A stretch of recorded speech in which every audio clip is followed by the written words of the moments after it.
पण तुमच्या लक्षात आलं असेल की त्याच टवाळक्याचं स्वरूप आज व्यवसायामध्ये झालंय, जसं की ते India's got talent, standup comedy, टीव्हीवरील अशा प्रकारचे काही जो पूर्वी जे आपण टवाळक्या वगैरे करायचो ना, तर कोणीतरी एक व्यक्ती यायचा, जो आपल्याला ओरडायचा, भांडायचा, सांगायचा.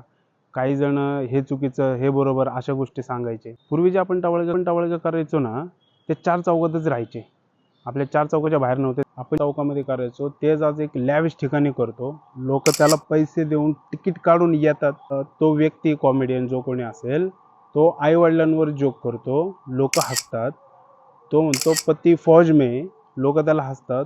म्हणजे या गोष्टींना किती नॉर्मलाइज केले, ही किती विकृती तुमच्या लक्षात येते का? तुम्ही म्हणाल काळ वगैरे बघायला असतो, एक तो ह्युमर वगैरे असतो. अरे मग जाकीर खान आहे, अभिषेक उपमन्यू आहे, पूर्वी पु ल देशपांडे, वपू काळे वगैरे अशा प्रकारची लोक होती. ह्या लोकांनी तर आपल्याला दर्जा दिला, क्वालिटी दिली. पण तरीही तुम्हाला नको त्या गोष्टींना तुम्ही नॉर्मलाइज करताय किंवा अशा गोष्टी नॉर्मलाइज होतात आहे आणि तुम्हाला फरक नाही पडत.